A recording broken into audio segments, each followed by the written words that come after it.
Right now, a Spring Hill man is facing several charges for alleged sex crimes against children. Williamson County Sheriff's Office says they recently arrested this man, 71-year-old Samuel Lee Turner.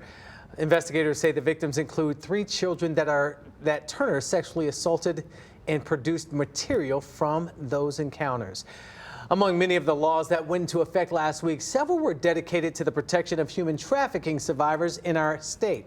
News 4's Rebecca Cardenas breaks down some key laws that are keeping Tennessee on the cutting edge of victim advocacy. According to End Slavery Tennessee CEO Margie Quinn, Tennessee is way ahead of the curve in the way it combats human trafficking. And last week it took several more important steps.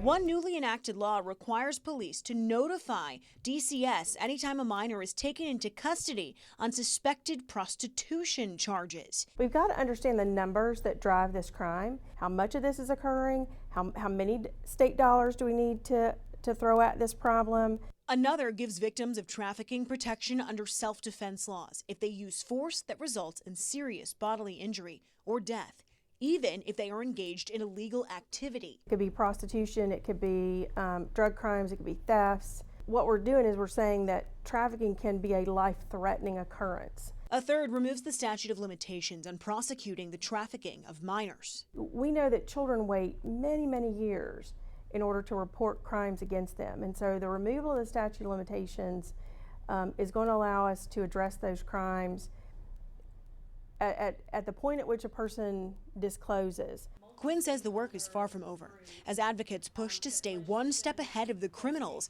and raise awareness about what human trafficking actually looks like. It spans all socioeconomic levels, races, cultures, you name it. We're charging, we're going to trial, we're convicting people of trafficking in the state. And so now we can point to really hard numbers and say, hey, we don't just think trafficking is occurring. For News 4 Nashville, I'm Rebecca Cardenas.